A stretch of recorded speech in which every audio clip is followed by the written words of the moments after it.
Ben yürürüm ilden ile, dost sorarım dilden dile. Gurbette halim kim bile, gel gör beni aşk neyledi. Aşk dediğimiz hal sadece insana sunulmuş bir keyfiyettir.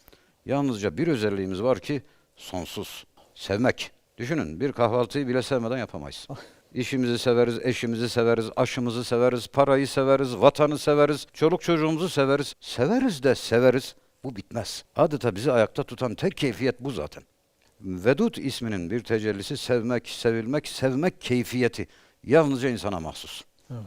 Ömer Demirbağ hocam, hoş geldiniz, şerefler verdiniz. Hoş bulduk efendim, çok teşekkürler. Nasılsınız hocam? Çok teşekkürler, hamdolsun. Aşk dediğimiz şey, muhabbet dediğimiz şey galiba fedakarlıkla başlıyor. Elindeki şekeri başkasına sunuyorsunuz fakat zehri kendiniz içiyorsunuz. Evet. Bu aşk hem klasik edebiyatımızda hem günümüzde nasıl anlaşılıyor? Klasik edebiyatımızda aşk nasıl işlenmiş hocam? Evet, evvela yani aşk gibi en izah edilemez şeyi biraz kurcalamamız lazım ki ondan sonra onun etkileri işte.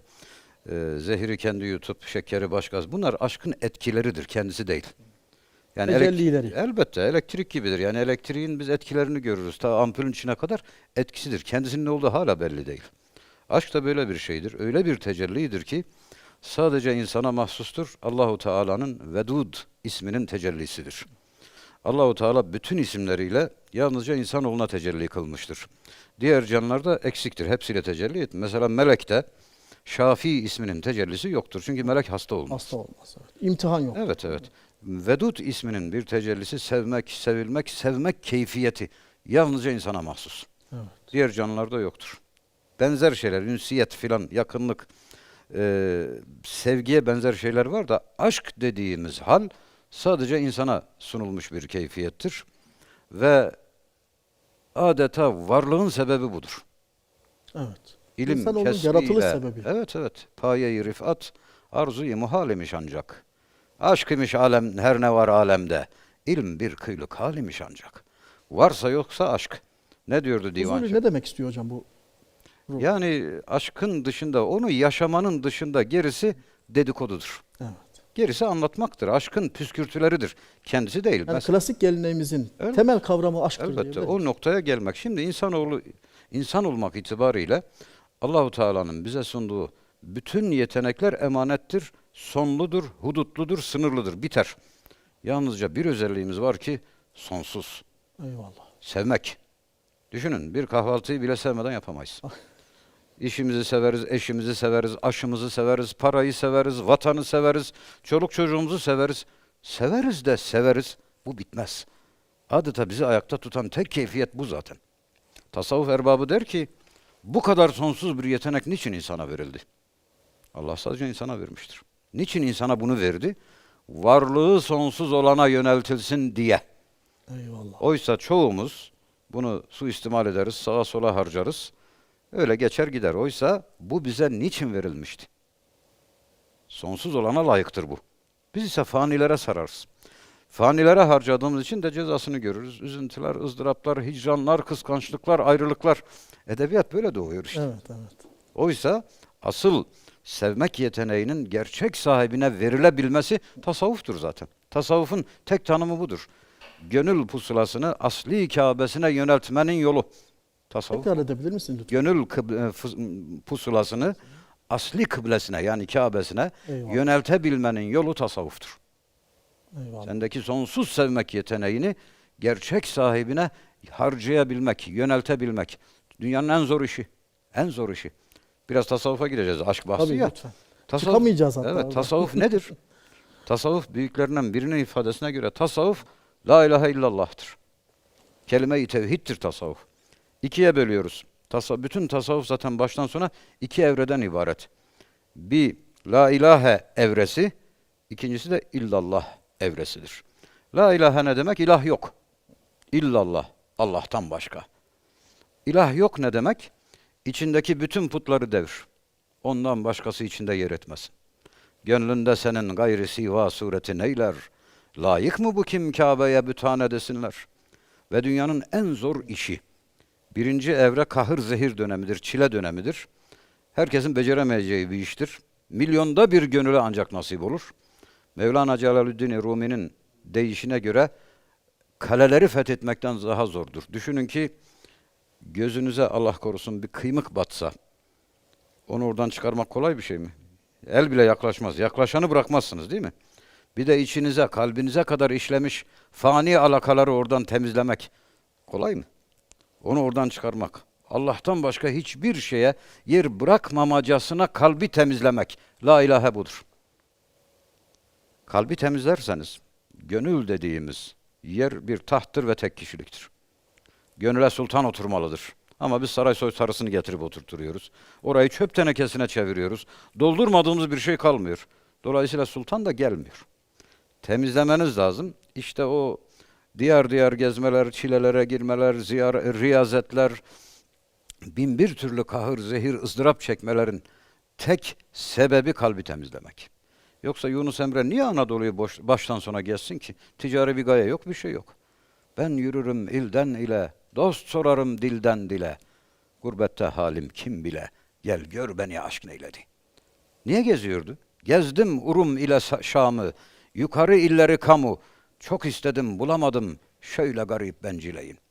Birinci evre, kısa geçiyorum. Uzun uzun da geçebiliriz hocam. Öyle mi? Çok güzel. Buradan devam edelim. Böyle bitirebiliriz programı. Kiminin, herkesin ruhi bünyesine göre kalbi Allah'tan başka her şeyden temizleme evresi tasavvufun birinci evresidir ve la ilahe dönemidir. Burada çileye girerler veya terki vatan ederler, riyazetlere girerler. Aklımızın almadığı şeyler onlara teklif edilir. Kişiseldir, şahsidir, herkesi bağlamaz. Mesela Yunus Emre'ye, Tapduk Emre dedi ki terki vatan et, git gez, gurbeti yaşa. Evet. Kimsesizliği gör. Niye? Gurbet olmadan kurbet olmaz. Gurbet olmadan yakınlık olmaz. Önce niye? İçerideki her şey bir temizlensin. Her şeyden uzak ol. Her şey fani. Bazen emrederler. Git mezarlıkları gez. Her şey ölüyor. Herkes ölüyor. Allah Allah. Sevdiklerimiz ölecek öyle mi? Mesela bir anneyi düşünün. Bir annenin en sevdiği varlık yavrusudur değil mi? Bir anne yavrusunu sevip öperken, okşarken onun kabirdeki halini hiç aklına getirir mi? Aklına bile, hatta nedir? Ağzından yel alsın. Yel almayacak. Bir gün ağzından yel almayacak. Evet. Benim annem 96 yaşında. Söylediğim zaman kızar bana. Ölüm var. Allah korusun, olur mu öyle şey evladım? Ama Allah, anneciğim, Allah bir gün korumayacak. Bir gün korumayacak. Evet. Allah gecinden versin. Sanki sen deyince ecel ertelenir. Olmaz öyle şey. Bunlar ağzımızda kabullenemediğimiz şeylerdir. Mezarlıkları gez. Mezarlıkta yat kalk diye emir bile vardır. Ölüm var. Çok öyle. ilginç. Tabii. Sendeki sonsuz sevmek yeteneği hiçbir şeye değmiyor. O muhabbet ancak sahibine yöneltilir. Başka şeylere zayi etme. Dediğin şey ölüyor çünkü. Mezarlıklar nice Leylalarla doludur. Nice Leylalar doludur onlarla. Demek ki sevmek yeteneği değmeyecek olana, yakışmayacak, layık olmayacak olana harcanmamalıdır. Burası oldukça mühim. Tabii asli sahibine yöneltilmelidir. Yönelttiğin zaman ne olur? Şimdi ikinci evreye geldik. İllallah. O lafla anlatılmaz. Sultan teşrif eder. Onu sevmek neymiş? Tadarsın. Ve bunu tattıktan sonra ne olur? Ancak etkilerini görebiliyoruz ve işin edebiyatını yapıyoruz. Laf bizimki. Yani keşke bir nazar ehli bulabilseydim, bu programa getirseydim de tattırsaydı. Bulduğumuz inancındayız efendim. Onu sevmek ne demek? Düşünün. Hep söylerim onu programlarda. İbrahim bin Ethem'e tacı, tahtı, sarayı cariyeleri elinin tersiyle ittiren neydi? Evet. Mansur'a kelleyi verdiren neydi? Mevlana'yı fırıl fırıl döndüren ve Yunus'a Anadolu'yu baştan sona gezdiren neydi? Bir şey tattılar ve bu tattıkları şeyle öyle çıldırdılar ki vazgeçmediği şey kalmadı bunların. Hani bazıları bilmeden konuşur ya efendim, tasavvuf bir lokma bir hırka. Hayır efendim, öyle bir şey yok. İnsanoğlu hiçbir şeyden vazgeçemez. Bir lezzeti bırakabilmen için daha büyüğünü bulmuş olman lazım. Yoksa imkansız. Anadolu'da eskiden vardı, hala öyle mi bilmiyorum. Küçük çocukları emzikten kesmek için bebekleri, anneleri sütten kesebilmek için bal tattırırlardı. Balı tattı mı sütü unutuyor çocuk. Daha güzelini. Benzetmemi anlatabildim mi? Evet. Daha güzelini ulaştığı zaman. Evet. Yoksa mümkün değil. İnsanoğlu alıştığı lezzeti bırakamaz. Düşünün, adam sultanlığı bırakmış. Padişahlığı bırakmış İbrahim bin Ne Ethem. kadar zor vazgeçilebilecek bir Evet, şey. padişahlığı bırak. Mansur kelleyi verdi. Evet. Canından vazgeç. Bu kadar her şeyi niye bırakıyor? Bir şey buluyorlar.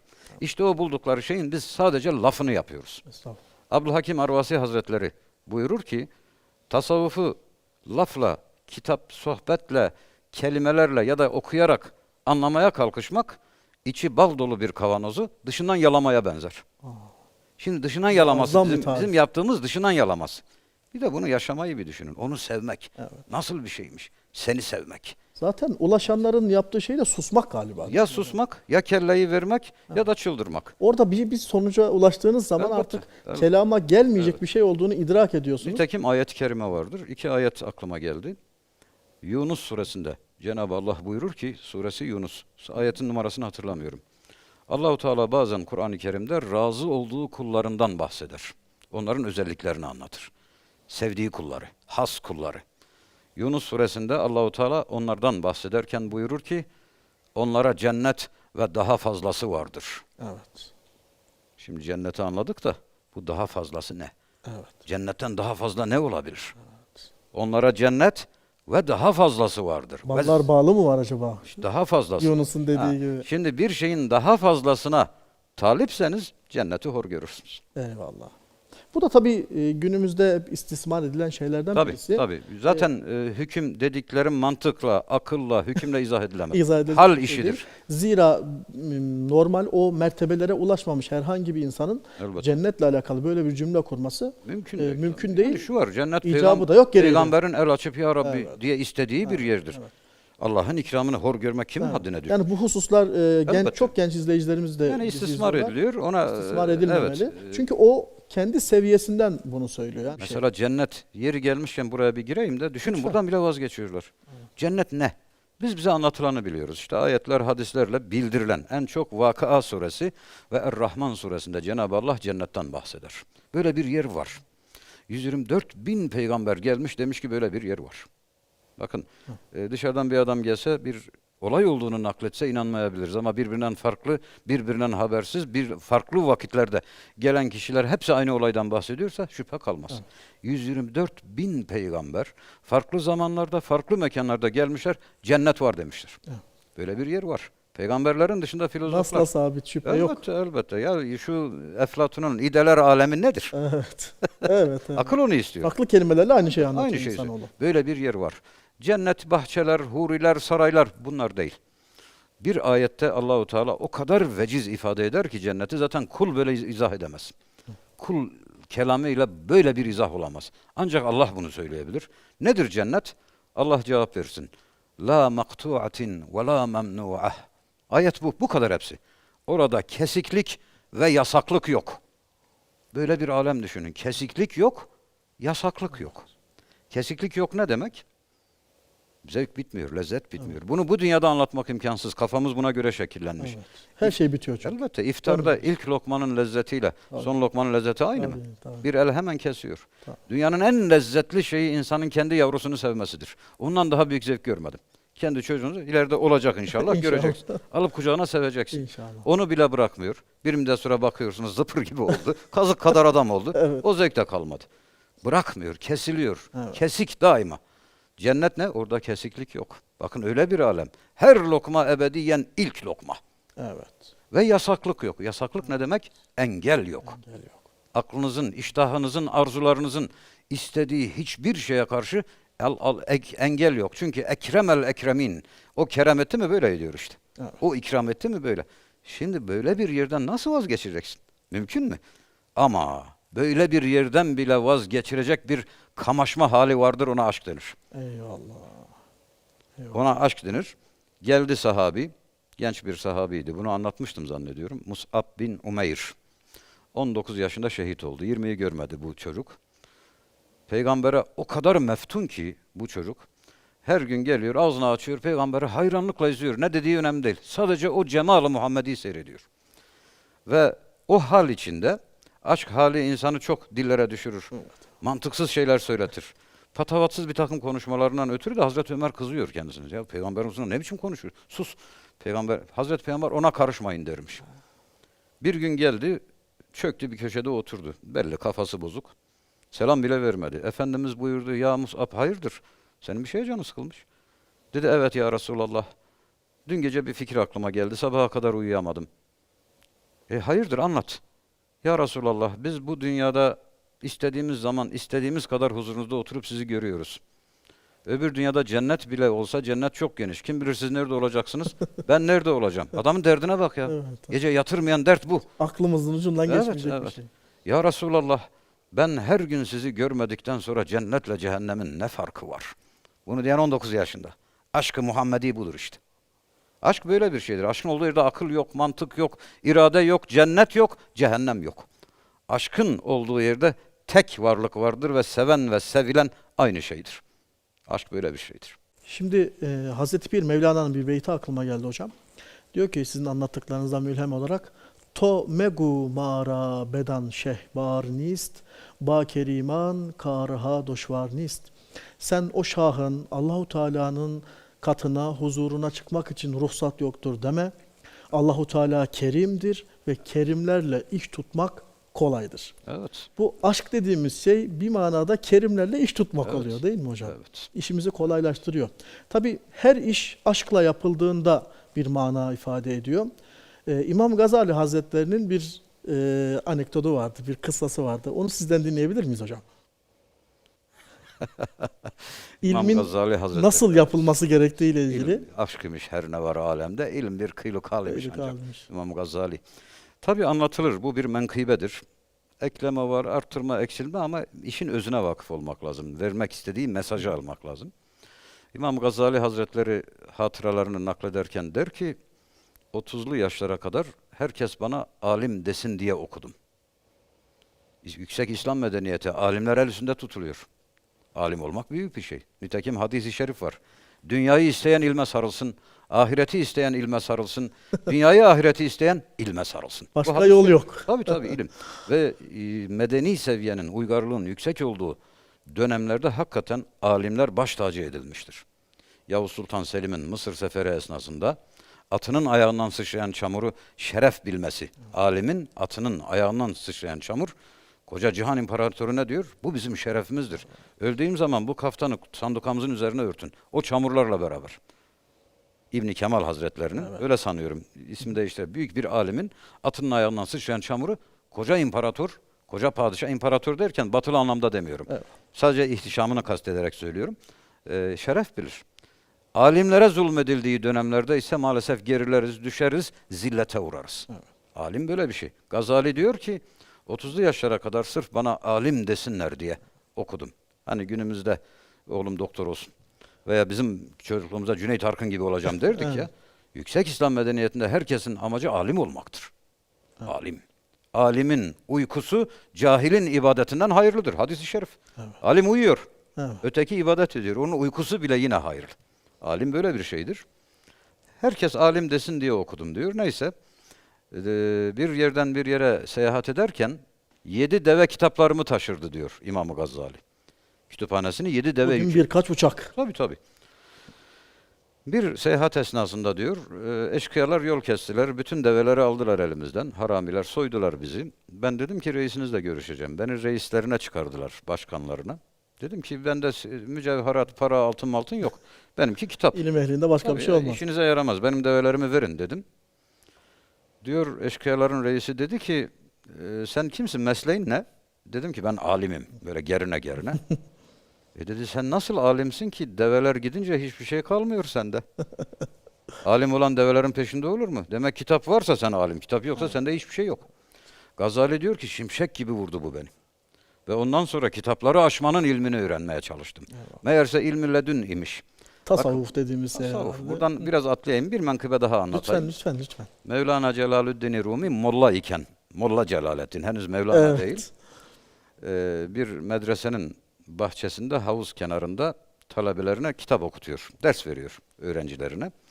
Okuduğu kitap ilmi kal. Yani kelam ilmi yani edebiyat ve kitap çok kıymetli. Bugün diksiyon dediğimiz. Evet. Şam'dan özel getirtilmiş el yazması bir kitap. İlmi kal. Talebelerine, öğrencilerine ders veriyor. Derken beri taraftan Şems geliyor. Konya'ya yeni gelmiş. Ve biraz da küçümseyerek ne yapıyorsun molla? Molla Celaleddin'e soruyor. Tabii öğrencilerin yanında böyle bir hitap hoşuna da gitmiyor. Diyor ki buna ilmi kal derler sen anlamazsın.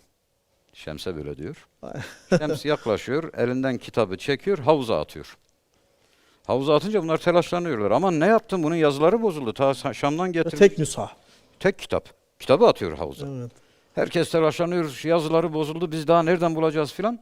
Şems gayet vakur, eteklerini toplayıp havuza giriyor. Kitabı alıyor ve bir vuruyor, kitaptan toz çıkıyor. Bu bir keramet. Akıl mantık gitmez ha. Otur ben bunu ispat etmem şimdi. Keramet diye bir şey vardır. Evet, evet. Suya düşmüş kitaptan toz çıkar mı? Toz çıkıyor vurduğu zaman. Herkes hayretler içinde. Şems de diyor ki buna ilmi hal derler. Siz anlamazsınız. İşte aşk böyle bir şeydir. Eyvallah. Kitabın üstüne tasavvuf erbabı medrese ehline şunu söyler. Bizde sadr ilmi var. Sizde ise satır ilmi var. Eyvallah. Siz kalem kağıda muhtaç. Bizde sadr ilmi var. İlim, ilim bilmektir. İlim kendin bilmektir. Sen kendini bilmezsen bu nice okumaktır. İlim, ilim bilmektir. İlim elif demektir. Sen elif dersin hoca, manisi ne demektir? İlim, ilim bilmektir. İlim hakkı bilmektir. Sen hakkı bilmezsen bir kuru emektir. Eyvallah. Peki insanın kendini bilmesi olarak anlatılıyor. İnsanın kendini bilmesi ne demek? Hadis. Men arafe rabbehu ve men arafe nefseh. Men arafe, ters okudum. Nefsehu. Men arafe nefsehu ve men arafe rabbeh. Nefsini bilen Rabbini bilir. Nefs ayna. Ona baktığın zaman kimi görüyorsun? Ama bilmek lazım, bakmak lazım, görmek lazım. Nefsini bilen Rabbini bilir. Zaten kendine baktığın zaman başka bir şey göremezsin ki. Mansur başka bir şey göremediği için dedi enel hak. Evet. Kendi açısından doğru söyledi. Kendini aslında. göremedi ki, kendisi yoktu zaten. Evet. Hatta şey var, Semerkant'ta tasavvuf büyükleri, ismini hatırlayamadım. Büyüklerinden birisinin zamanında bu müritler, sufiler Hallacı Mansur'un enel hak meselesini Hazreti Şeyh'e sormaya gidiyorlar. Bir de o izah etsin ne demek bu? Herkes bir yorum, bir tevil getiriyor. Mevlana'ya soruyorlar. Enel hak dedi. Ne diyorsun? Mevlana diyor enel batıl mı deseydi. Çok güzel mukavele de bu. Evet. Bir de o zata soralım diyorlar.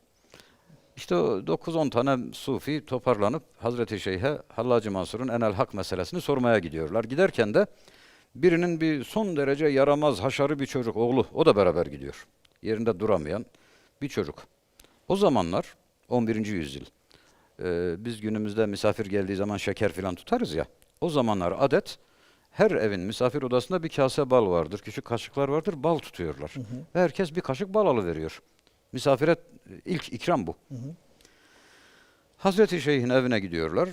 İşte misafir salonunda Hazreti Şeyh geliyor. Bunlar elini öpüyorlar, sıraya girmişler. Bu esnada o haşarı çocuk, yaramaz çocuk bir bakıyor ki bir dolapta bir köşede bal var. Nasıl olsa herkes şeyhle meşgul, kimse görmüyor ya. Çocuk balı gördü mü duramaz. Koşuyor, kimseye göstermeden atıştırmaya başlıyor. Yüzüne gözüne de bulaştırıyor. Bu esnada sufiler Şeyh Hazretlerine soruyor. Efendim diyorlar işte Mansur enel hak dedi. Siz nasıl açıklarsınız bunu? Sizin teviliniz, tefsiriniz nedir bu yönde? Şeyh tam bunu açıklayacakken çocuğu görüyor. Çocuk o esnada kendini bala vermiş. Durmadan yiyor. Yüzüne gözüne kimse de görmesin diye acele acele. Hoşuna gidiyor bu manzara. Şeyh soruyor. Oğlum adın ne senin? Çocuk o kadar kendini bala vermiştir ki diyor bal. Ve Hazreti Şeyh'te cezbe başlıyor. İşte enel hak budur diyor ve kalkıp sema ediyor. Enel hak bu işte. Kendini bala vermiş bal var. Başka bir şey yok. Kendini meşgul olduğun şeyde ifna Elbette, etmek. elbette. Erimiş, bitmiş, tükenmiş. Mansur da orada eridi, bitti, tükendi. Enel hak dedi.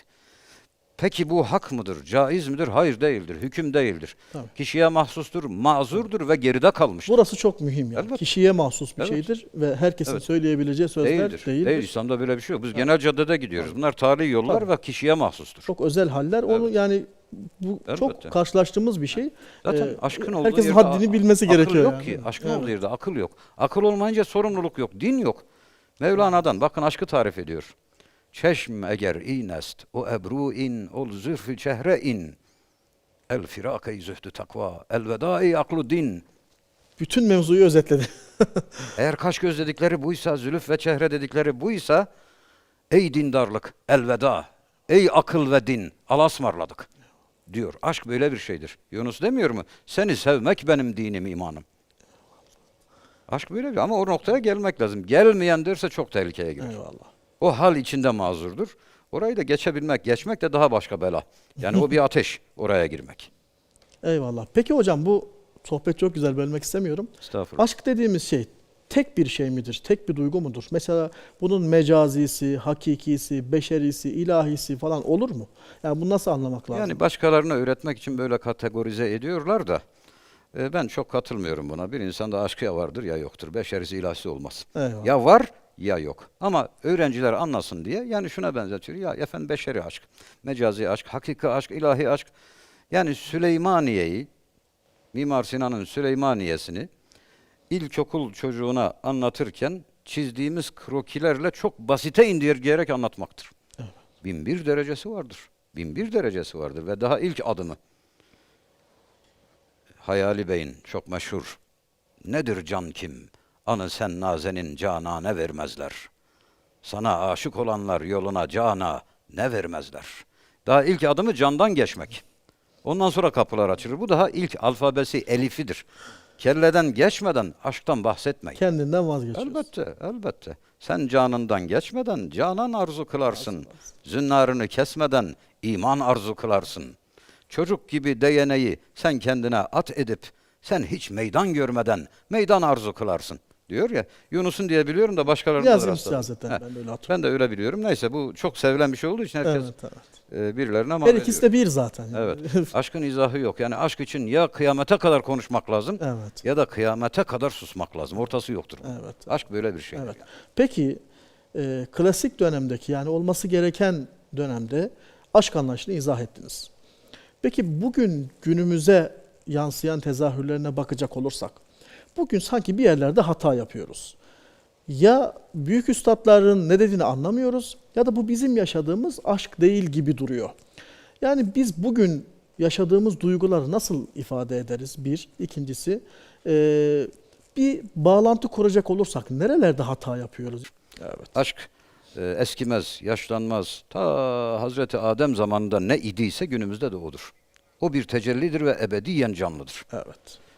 Günümüze gelince maalesef kavram kargaşası var. Çok yorum var. Çok ayağa düşürülmüş bir kelimedir. Onun için Evet. çok yani cıcığı çıkarılmış denir ya öyle bir Artık kelime. yar deyince kalem elden düşmüyor. Evet, değil mi? evet. Yani Gözlerimiz mesela bir dostumdan duymuştum. Van'da bir dostumdan. Bir bayan, çok affedersiniz, fino köpeğini gezdirirken ona aşkım diye hitap ediyor. Zavallı aşk ne hallere düşmüş bir düşünün. Yani ona bile aşkım denebiliyor artık. Aşk böyle bir şey. Aşkın kendisi, lafı değil kendisi. Ayet-i kerime, Kur'an-ı Kerim'de Allah buyurur ki, müminlerden bahseder. Eşeddu hubben lillah. Onlar Allah'ı en şiddetli sevgiyle severler. Eşeddü. En İlginç kelime. şiddetli. Şimdi sevmek bir yetenek. Neye karşı sevmek olur? 3 şeye karşı olur. 1, güzelliğe karşı. En keskini de budur. İrade durmaz. Evet. Güzelliğe karşı irade. Meyledersiniz. Evet. 2, kemalata karşı. Kemalat ne demek? Efendim olgunluk. Hayır efendim. Öyle meyvenin, patatesin olgunluğunu düşünmeyin. Eksiği ve fazlası olmamaktır kemalat. Mutlak kusursuzluk. Bir adım ilerisi ve geri. Mutlak kusursuzluk kıvamı demektir. Kemal bu. Ona karşı aşk olur. Ve üçüncüsü size bir şey vereni seversiniz. İhsana karşı aşk olur. 3 şey. Güzellik, kemal ve ihsan. Güzelliğe dönelim. Şimdi güzellik hakikaten öyle bir şey ki izahı yok, hiçbir şablona sığmaz, tarife sığmaz. Şuna güzel diyemezsiniz. Hüsn olur kim seyrederken ihtiyar Yar elden gider. elden gider. Hani güzel sorsan bana izah edemem ben neni sevdim. Bir anladığım var ise yalnız seni sevdim. İzahı yok. Sebebi, niçini, nasılı yok. Biçûnü biçeradır Eyvallah. güzellik. Şimdilik hüsnü sana, aşkı bana vermişler. Evet. Ariyettir bu da cana. Ne senindir ne Ne benim. Evet. Evet. Eyvallah. Hepsi Şimdi emanet. güzellikte duralım. Güzellik. Mesela güzelliğin belli bir ölçüsü, bir şablonu yok yani. Evet, artmayan, eksilmeyen. Ve öyle bir şey ki göreceli falan da değildir. Göreceli olan şey zaten güzel olmaz. Bana göre, sana göre değişirse onun neresi güzel? Güzellik odur ki bakan herkesi hayran Etkiniz. bırakır, mecbur eder, mahkum eder. İrade elden gider. Güzellik o. Güzellik odur ki bakanlar parmaklarını doğrar. Güzellik bu. Yusuf Aleyhisselam mucizesi yüzünde. Yani onun da bizim gibi bir yüzü vardı, kaşı gözü vardı fakat ilahi kudret onda öyle bir sanat icra etmişti ki Kur'an-ı Kerim'de ayettir. Ayetle bildiriliyor. Aniden karşısında gören kadınlar parmaklarını kestiler. Şakkat eydihim. Kestiler. Ve dediler ki haşa lillahi haza beşera. Haşa ki bu bir beşer olsun. İlla melekün kerim. Olsa olsa bu bir melektir. Böyle bir insan olamaz. Dediler.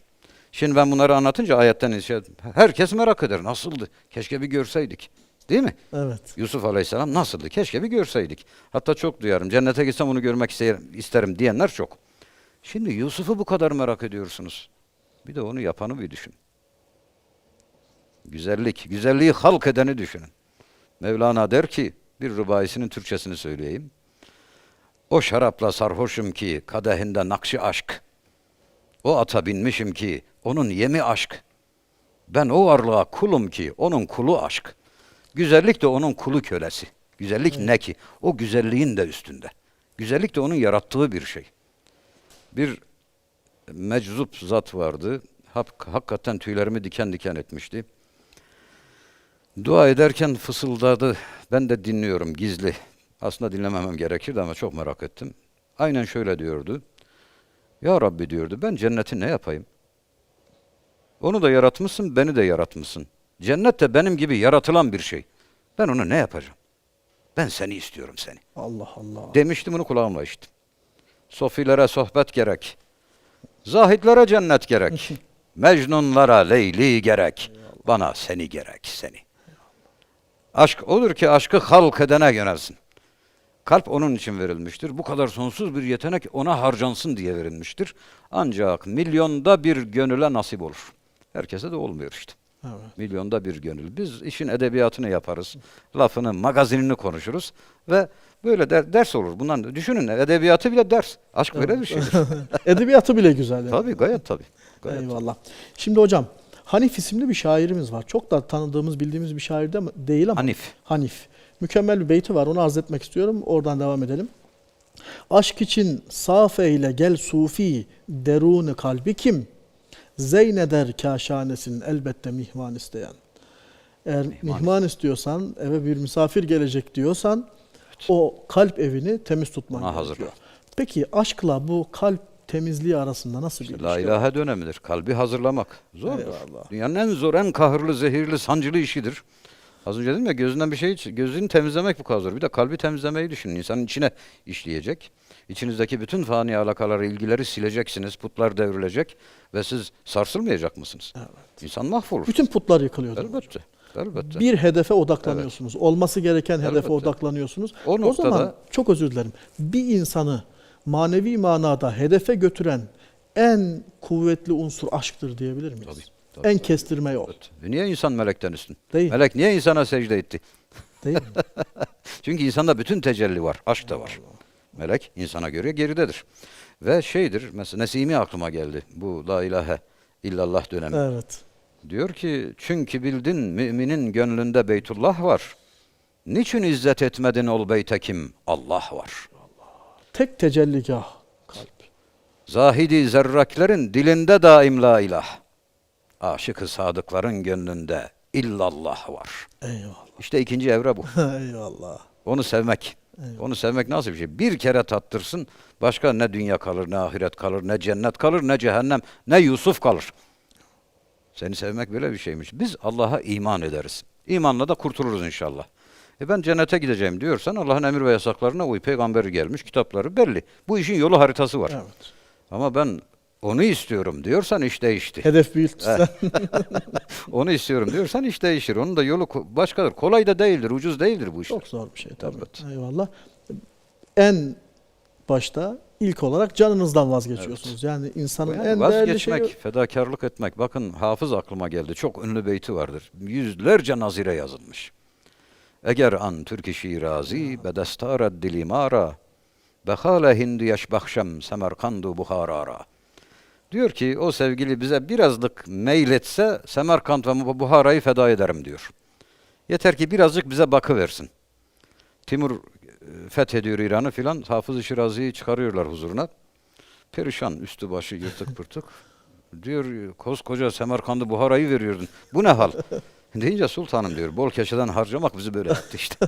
vere vere böyle olduk. Bakın o Semerkand ve Buhara'yı feda ediyor tek bir bakışa. Aynı şey Karacaoğlan'da. Nasıl methedeyim, sevdiğim seni. İstanbul, Bursa'yı değer gözlerin. Bakın Semerkand, Buhara. Bizde İstanbul, Bursa. İzmir'i, Konya'yı değer çok meşhurdur. Mutlaka bir şeyler feda etmeden sevmek olmaz. Bir şey. Peki aşkta nasıl? İlk feda edeceğin bir kere daha giriş bilet nakdi can. Canı vereceksin. Can vermeden olmaz bu işler. Evet. Yoluna, cana revan etsem gerek canım dedim. Yüzüme bin hışm ile baktı kim dedi canın mı var? Evet, Zatıyla. canın mı var? Ey Evet. sevgili ben senin yoluna canımı vereyim, kurban Evet. edeyim, sereyim dedim. Bir de aferin bekliyor canımdan Evet. vazgeçtim diye. Sevgili şöyle bakıyor. Sen hala bir canın mı var? Yani sen hala bir can Varlık derdinde gösteriyor. misin değil mi? Evet. Temel nokta bu hakikaten. Şimdi hocam Fuzuli üstadımızla biraz devam edelim. Biraz daha somutlaştıralım. Diyor ki bir rubaisinde, murabbaında, perişan halin oldum, sormadın hali perişanım. Fuzuli'yi de böyle doğrudan somutlaştırarak anlatma azdır ama Evet. burada çok gerçekçi bir Evet, karşılıklı sahne var. konuşuyoruz. Evet, çok gerçekçi bir sahne var. Perişan halin oldum, sormadın hali perişanım. Gamından derde düştüm, kılmadın tedbiri dermanım. Ne dersin rüzgarım, böyle mi geçsin güzel hanım? Gözüm, canım efendim, sevdiğim devletli sultanım. Gözüm, canım efendim, sevdiğim devletli sultanım. Bugün nasıl hitap etmemiz gerektiği hususuyla ilgili Doğrusu sanki... mahcubiyet içindeyim. Evet. Yani bugün aslında yaşadığımız sıkıntıların başında kendimizi ifade edemeyişimiz gelse olsa gerek. Şimdi buradaki ifadeyi düşündüğümüzde günümüzde kaybettiğimiz şeylerden birisi bu galiba değil mi Evet. hocam? Evet. Kelime kadromuz olmadığı gibi bu incelikleri ve zarafeti aktaramıyoruz. Yani hitap çok önemli değil mi hocam? Evet. Biraz bu konudan devam edersek. Yani her şeyin zıddı. Üslup çok önemli. Evet, üslup önemli. Mesela sükût etmek, konuşamamak ya da konuşacak kelime bulmak ya cehaletten ya da aşırı bilmekten de kaynaklanır. Vuslattan da kaynaklanır. Arzı hal etmeye cana, seni tenha bulamam. Seni tenha bulacak, kendimi asla bulamam. Bazen sükût etmek oradan da gelir. Günümüzde konuşacak kelime bulamamak, sevgiliye hitap edebilecek, ona layık Evet. sıfatı bulamamak maalesef birincisidir. Maalesef kültürel zayıflık, medeni seviyenin gerilemesi ve aşk dediğimiz hadisenin kaybıdır günümüzde. Hey diye çağırmak günümüzde çok modadır. Maalesef. Maalesef. Hey diye çağırmak. Ben hatırlıyorum. Demek ki epey yaşlanmış olmalıyım. Biz ilkokuldayken öğretmen derdik. Sonra hoca oldu ortaokuldan itibaren. Fakat ilkokuldayken öğretmenim demezdik. Efendim derdik. Efendim kelimesi vardı biz ilkokuldayken. Çok ilginç. Yani 60'lı yıllar efendim kelimesini çok kullanırdık. Onu bir yerde de yazdım. İki sihirli, tılsımlı kelime var. Bu ikisini konuşmalarınızın arasına serpiştirin. Biri efendim, diğeri lütfen. Bu ikisini kullandığınız zaman sözünüz bal olur. Evet. En ilgisiz kişinin bile dikkatini çeker. Ciddiye alınırsınız. Fakat maalesef okuma oranının gerilediği, düştüğü, kültürel seviyenin muazzam bir şekilde irtifa kaybettiği dönemde her şeyden nasibini aldığı gibi konuşmada bu inkisardan, bu inhisardan, hüsrandan nasibini alıyor. Maalesef alıyor. İnsanlar doğru dürüst espri yapmayı beceremez hale. Evet, evet. Hal hatır sormayı bilemez hale gelmişlerdir. Evet. Daha bırakın gözüm canım efendimi, birbiriyle hal hatır soramıyor Evet, insanlar. evet, evet. Bu olmuyor artık. Böyle bir gerilik var. Sebebi ayrı bir konudur. Bütün dünyada var. Yalnızca bizde yok. Evet. Ben Deniz'in tahminine göre son 100 yıl, yani geçtiğimiz yüzyılı katarak söylüyorum, 2 dünya savaşı gördü dünya. Birinci, ikinci, atom atıldı, bu Ay'a gidildi. Bu kadar hercümerç, bu kadar alt üst oluşlardan ötürü sanat ve edebiyat, zarafet, ruh, estetik ve ahenk maalesef nasibini aldı ve kırıldı. Yani o sarsılıştan dolayı evdeki paha biçilmez vazonun düşmesi gibidir. Tuz buz oldu. Tekrar kendini toparlaması sanıyorum vakit alacaktır. Eyvallah. Peki biz kendimizi ifade etmeyi nasıl öğreneceğiz? Yani bugün bizi izleyen bir delikanlı ekran başında güzel de konuşmak istiyor ama bunu yapamıyor. Bunun bir yolu olsa gerek. Kendini ifade etmek nasıl olacak hocam? Yani her şeyin yakıtı, petrolü, vitamini okumaktır. Okumanın olmadığı yerde vitamin eksikliği var. Okuma oranının düştüğü toplumlarda konuşma, her şey gibi konuşma da kabalaşır, çirkinleşir. Artık mesela düşünün, Şimdi görüyorum, bazen onu ben de yapıyorum. Yani akıntıya kapılmışsınız, gidiyorsunuz. Mesaj yazarken sadece ünsüzleri kullanıyoruz. Evet evet, bir de o var. TŞK teşekkür demek değil mi? A, E, SLB. O, Allah'a emanet ol demek filan. Biz ona yeni bir şey ekledik hocam. HBZ. O ne demek? Hoş da bakın muhterem zatınıza. Evet. Yani zannediyorum bir 50 sene sonra hırıltıyla anlaşacak duruma geleceğiz. Bu gidişle gidersek. Evet. Allah korusun. Diyalog, beyan, karşılıklı anlamak, hele hele gönülden gönüle yol bulmak konuşmakla mümkündür. Bunun olmadığı yerde hiçbir şey yok. Bunu demiştim daha önce, hatırlıyorum. Çok güzel olabilirsiniz, çok yakışıklı olabilirsiniz, çok güzel giyinebilirsiniz. Ancak bunun etkisi 5 dakika. Evet doğru. 5 dakikadan sonra ne olacak? Doğru. Hayatınız boyunca bulunduğunuz her ortamda size itibar sağlayacak olan ya da sizi değersiz kılacak olan tek özelliğiniz konuşmanızdır. Evet. Evet. Sözünü bilen kişinin yüzüne ak ede bir söz. Evet. Sözü pişirip diyenin işini sağ ede bir söz. Kişi bile söz demini, demeye sözün kemini. Bu cihan cehennemini 8 uçmak ede bir söz.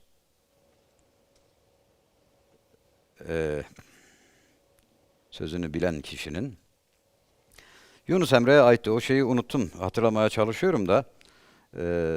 Söz ola kese savaşı, söz ola kestire başı, söz ola ağulu aşı, bal ile yağ ede bir söz. Varsa yoksa bir söz. Sözdür. İnsanı insan eden sözdür. Mutluluk veren sözdür. Ayakta durmamızı sağlayan sözdür. Ve o kadar ki tasavvuf erbabı der ki hiçbir şey yokken önce söz oldu. Allah kün dedi. Bakın orada bir kelime var. Evet. Kün dedi, ondan sonra biz var olduk. Önce söz zuhur etti, ondan sonra halkiyet oldu. Söz bu kadar önemlidir. Dediğiniz şeye geçeyim. Güzel konuşmak, kendini ifade etmek nasıl mümkün olur? Günümüz şartlarında bunun tek yolu çok çok çok okumak. Evet. Okumak. Peki bizi okumaktan ayrı tutan ne? Tabletler, ekranlar, tuşlar ve daha neler neler. Bunlar bizi uyuşturuyor. Gençlerin gençliğini emiyor bunlar. Evet. Bol bol Bütün okumalar. enerjimizi, vaktimizi Evet, alıyor. maalesef, Boş yere vaktimizi maalesef. harcıyoruz. Okumadan olmaz bu iş. Evet. Bir de buyruluyor ya hocam, salihlerle beraber olunuz. Evet, ayet. Hitabeti güzel olan, Evet. büyükleri dinlemenin de çok faydası oluyor Sohbet. diye zannediyorum. Tabii. Çünkü bizim cemiyetimiz sohbet cemiyetidir. Kulaktan çok alırız biz. Çok yaşlı ama hiçbir tahsili olmayan insanlardan çok şey öğrendim ben. Evet. Hiçbir tahsili yok. Güya ben bu memleketteki en yüksek tahsili almışım. Yani daha üstünü yok. Bir bakıyorum bir cümle söylüyor bana. Evet. Defterden, divandan çıkacak bir Bir cümle söz değil. dedi canan ki keramet, Keramet var içinde. içinde. Hakikaten öyle. Büyüklerimizin böyle bir şeyi var. Çünkü onlar güzel insanlarla beraber oldular Evet. ve onların hali sirayet etti ki hal saridir. Evet. Yine Fuzuli ile devam edelim hocam. Diyor ki zaten aşk dediğimiz zaman herhalde Fuzuli'nin bir gazelini alsak, oradaki kelimelerini neymiş? alsak ve 5 tane program çekebiliriz zannediyorum. Aşk derdinden olur aşık mizacı mustakim. Düşmen Aşıkın derdine derman etseler bimar olur. Aşığın derdini iyileştirmeye çalışsalar aşık hasta olur diyor. Bu aşk derdi nasıl bir şey ki böyle arzulanan bir şey? Biz Niye o bundan aşıklarız vazgeçilmiyor? kim dağımız merhem kabul Merhem kabul. etmez. Niye merhem kabul etmez? Gönül hem bir davayı mutlak ister hem kabul etmez. Şimdi öyle bir şey ki aşkla Fuzuli olmuş. Biliyor onu. Kendisini Fuzuli yapan olay aşk. Fuzuli'yi şair eden aşk. Fuzuli'ye söz söyleme keyfiyetini sağlayan aşk. İster mi aşkın gitmesini? Evet. Onun için vuslatı reddeder. Varsa yoksa aşktır. Sevmek, sevilmek önemli Temel değil. hedef olan muslat bile reddediliyor değil mi? Evet, o bile Bu reddediyor. Çünkü ilginç. aşkı bitiriyor. İlginç. Aşkı Kavuşmak istiyorsun. Yani Evet. sevdiğin bir güzellik var. Ona Bitiyor. ulaşmak istiyorsun. Bu bile hedef olmuyor. Evet, evet. Bir gün şey duymuştum hocam. Çok ilginç gelmişti bana. Bizim için sıradan insanlar için diyeyim. En yüksek gaye nedir? Allah'ın rızasına ulaşmaktır herhalde. Evet. Allah razı olsun demektir. Hep bunu deriz yani dualarımızda vesaire. Başka dillerde de çok karşılığını görmüyorum bunun. Bir gün şöyle bir şey duymuştum. Allah'ın rızasına talip olmak bile bir istektir. Evet. Evet. O bile bir istek. Demek ki onun da üstünlüğü var. Onun da Abdülhalık ötesi var. el-Gucdevani Hazretleri Evet. çok çok büyüklerdendir. O buyuruyor. Bir müridi geliyor, sufisi. Diyor öyle bir yerde namaz kıldım ki Allah'tan başkası görmedi. Ondan ümidim var filan. Diyor oğlum sende gördü görmedi endişesi var. Bu namaz olmaz. Hala bir endişe var. Birisi gördü görmedi onu düşünmüşsün. Evet. Bir başkası da gelip diyor ki işte Allah beni cennetle cehennem arasında muhayyer bıraksa nefsim cenneti istediği için ben nefsime muhalefet olsun diye cehennemi isterim. Deyince Hazreti Şeyh diyor bunu da nefsin söylüyor farkında mısın? Nasıl olur efendim diyor ya istek senin haddine mi düşmüş? Nereye derlerse oraya gideceğiz. Evet. Sen kim oldun da yer beğeniyorsun? Evet. Rızayı istemek de böyledir. Yani haddimize mi düşmüş ya Rabbi benden razı ol. O dilerse olur, dilerse. Senin işin teslim olmak. Teslim İslam demek. İslam selamet demek. Evet, evet. Edebin son noktası zaten odur. Edebin. Hocam bu nefis nasıl bir şey ki en ulvi düşüncelerimizin bile içine Evet. sızabiliyor. Yani Yani kapıdan attı mı bacadan girer. bundan masum Evet. olmak yani çok zor yani. Çok zor. Yani Ancak orada Allah ne bizi onunla seviyor. Evet. Yani Allah dostu insan ne kadar güzel bir düşünceyle yaklaşıyor olaya. Nefsine muhalefet etmeye çalışırken bile nefs orada Tabii, bir baş ondan bile gösteriyor. hoşlanıyor. Baş gösteriyor. Gerçekten bu çok Evet. korkunç Şimdi bir nefsin durum. tabii dereceleri var. Büyüklerin bildirdiğine göre. Biz işin haritasına bakıyoruz. Haritaya bakmak başka, gitmek başka. İşte en alt derecesi emmare nefis. Kötülüğü, haramı, yasağı isteyen. Bir üst derecesi levvame. Kötülük yapar ama pişman olur. Bu Evet, insanlığa evet. yaklaşır. Pişman olur. Keşke yapmasaydım der. Mülheme nefis radiye en son derecesi mardiyedir. Allah'ın razı olduğu nefis. Ama öncesi radiyedir. Sen Allah'tan bir razı oldu ondan sonra. Evet. Her yaptığına eyvallah diyor musun? Şikayet etmiyor musun hiç? Ediyor. Her yaptığına başla göz üzerine diyeceksin ki o razı olsun. Evet. Yani nefs o derecelere gelirse zaten Allah'ın sevdiği nefs oluyor. Ya yetuhan nefsul mutmainne ayet. Ey tatmin olmuş nefis. Evet. Dön Rabbine. Rabbin senden, İrci'i sen ila de Rabbi. Rabbinden razı olarak gir cennetime, gir salih kullarımın yanına. Ayet böyledir. Bu ayetler gelince Hazreti Ebubekir ya Resulallah ne kadar güzel ayetler. Deyince hadis. Evet ya Ebubekir sen ölürken melek bunları sana okuyacak. Hadis-i şerif. Şu şerefe bakın siz. Hazreti Yaşıyorken. Ebubekir'e bunu söylüyor. Evet. Sen yani melek sana geldiği zaman ölüm meleği bunları okuya okuya gelecek. Gir dön Rabbine. Rabbin senden, sen de Rabbinden razı. Şimdi ağzımızda pelesenk. Bir dua Allah razı olsun. Allah razı olsun. Birisi de bize ya bir düşün bu bir kabul olsa. Allah razı olsun ne demek? O benden hoşnut. Bir Alem ömrün ne ki? mahsulü yani. Evet. Bir ömür bunun için uğraşıyor. Alem harap olsun bana sen gül yeter. Yeter ki o bir kere razı olsun. Daha ne isteriz biz? Evet, evet, evet. Öyledir. Tüm mesele bu herhalde. Evet. Şimdi hocam yine beyitler üzerine gidelim. Şeyhülislam Yahya'nın bildiği, hepimizin bildiği, ezbere bildiği bir beyit var. Dersi aşkın müşkilin Yahya nice halleylesin. Söyleyenler kendisini bilmez, bilenler söylemez. Söylemez. Evet. Bu bilenlerin sustuğu bir şey midir aşk? O zaman Şöyle- biz neyi konuşuyoruz? Birkaç bakımdan bakmak. Bilenler niye susar? Birkaç sebepten susar. Bir, anlatılamaz ki kelamla. Kelama dökülmez. Yani aşık olmayan bir kişiye aşktan bahsetmek, anadan doğma ama birisine renklerden bahsetmeye benzer. Ne kadarını anlayabilir?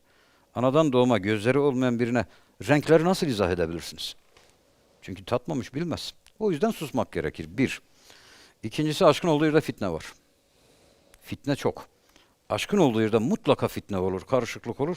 Fitneye sebep olmamak için susmak gerekir. Mansur susmadığı için bin bir türlü fitne çıktı. Evet. Hala halledemedik. Hala biz. halledilemedi. İnsanoğlu. Hala halledilemedi. Üçüncüsü yani aşka talip olan bazı bedeller ödemek zorundadır. Bunun ilk daha can dedik ya, can ne ki? Ar-ı namus gidecek. Rezil olmayı göze alacak. Melamet olacak. Milletin diline düşecek. Bunları kabul edecek ki aşık olmak keyfiyeti kendisinde zuhur etsin. Ne diyordu Nesimi bilirsiniz. Men melamet hırkasını kendim giydim egnime. Ar-ı namus şişesini taşa çaldım. Kime ne? Fuzuli desin. Fuzuli rindi şeydadır. Hemişe halka rüsvadır. Rüsva ne demek? Yüzü kara. Sorun kim bu? Ne sevdadır? Bu sevdadan usanmaz mı? Rezil olmayı göze almadan, itibar elden gitmeden aşık olunmaz. Ve son olarak Mihri Hatun söylesin. İlk bayan şairlerimizden, hanım şairelerimizden. Diyor ki aşkın meyine ele alayım mı ne dersin? Gayret kilimin suya salayım mı ne dersin? İki kaşın arası Kâbem oluptur benim. Ne dersin ol kıbleye secde kılayım mı ne dersin? İşte bu kadar çılgın olmaktır aşık olmak. Ürperticiliği görüyor musun? Cüretkarlığa bakın siz. Ve 15. yüzyılda bir bayana bunu söyleten nedir? Ve klasik şiirin yeni kurulduğu bir dönemde. Evet, 15. yüzyıl bir hanım bunları söylüyor. Evet, ve bir hanım söylüyor. Evet. Yani aşk çıldırtır. Aşk böyle bir şeydir. Yani akıl bunu ben mi söyledim ya dersiniz. Evet, değil mi? Aşk böyle bir şeydir. İnsana böyle Evet. iradesi dışında her şeyi yaptırıyor. Şimdi hocam Yavuz Sultan Selim Han'ın meşhur bir şiiri var. Merdümü dideme bilmem ne füsun etti felek. Giryemi kıldı füzun, Eşkimi. eşkimi hun etti felek. Bu şiiri şerh edebilir misiniz hocam lütfederseniz? Merdüm idi deme bilmem nefesun etti felek. Merdüm kelimesi hem göz bebeği anlamda hem yiğit adam anlamına Evet, da gelir. evet. Orada tevriye yapıyor. Çok özür diliyorum. Yavuz Sultan Selim gibi bir zatın yazdığını düşünerek Evet. Yavuz dinleyelim yazıyor. bu şey. Cihan İmparatoru. Herhangi bir insan yazmıyor yani. Evet. Dünyanın en Yavuz büyük Sultan devletinin başındaki zat. Tabii. Tabii. Yani düşünün Yavuz Sultan Selim zamanını düşünün. Şimdiki Amerika ne ki? Tabii. Yani Yavuz'un hükümranlığı esnasında. O kadar ki bir yerde okumuştum. Bu mektup Louvre Müzesi'nde şu anda. O zamanlar Yavuz zamanında Avrupa'da dans moda. Bunu duyuyor. Cihan İmparatoru şimdiki gibi değil yani. Bütün dünyada olup bitenden haberi var. Ve Fransız imparatoruna mektup ya da büyükelçiye yazıyor. Orayı çok iyi bilmiyorum. Mektup Louvre Müzesi'nde. İfade aynen şu. Giriş kısmı malumdur. Ben ki 7 iklim padişahı, ben ki karaların ve denizlerin hakanı, ben ki yeryüzündeki bütün Müslümanların halifesi, ben ki. Ondan sonra sen ki. Fransa vilayetinin valisi. evet. Kanuni öyle diyordu. Anlatıyor. Ondan sonra diyor, işittiğime göre diyor, er ile avret ayakta raks idersiz. Dansa anlat. Evet, Er ile evet. avret ayakta raks idersiz. Zinhar bu adeti terk idesiz. Yoksa üzerinize seferi hümayunun mukarrerdir. Derhal terk edin, ahlakı bozuyorsunuz diyor. Yavuz'un anlayışına göre Evet. filan. Yoksa üzerinize sefer ederim diyor. 8 sene Yavuz'un hayatı boyunca bütün Avrupa'da dans yasaklanmıştır. Böyle bir adam. Gölgesinden çekiniliyor. Evet. Yavuz Sultan Selim. Diyor ki merdüm-i dideme bilmem nefisun etti felek. Bu göz bebeğime ya da bu kahraman gözüme felek nasıl bir büyü yaptı ki? Birinci mısra bu kadar. Kıldı eşkimi hun. Giryemi kıldı füzun, Giryemi kıldı füzun. Eşkimi hun etti felek. Gözyaşımı çağıldattı, coşturdu ve gözyaşımı kana döndürdü felek. Bu kadar yiğit olan gözüme ne oldu ki? Gözüm Yavuz ağlar mı hiç? evet. Yavuz gibi bir adam. Erkek adam ağlar mı diye bir Felek şey ne var ya. yaptı ki ben ağlamaya başladım. Şirler pençeyi kahrımdan, olurken lerzan, beni bir gözleri ahuya zebun etti felek. Arslanlar kahrımın pençesinden titrerken, beni bir ceylan gözlüye felek yenik düşürdü. Tezatlar bunlar. Aşk böyle bir şeydir işte. Eyvallah. Cihan padişahını Evet, kırk kere nice edebilecek pehlivanların sırtını yere getirmek. güçteki Evet. yegane duygu. Evet, Hocam çok teşekkür ederim. ben teşekkür ederim. Ağzınıza sağlık. Çok keyifli bir sohbet oldu. Allah razı olsun. Çok teşekkür ederim.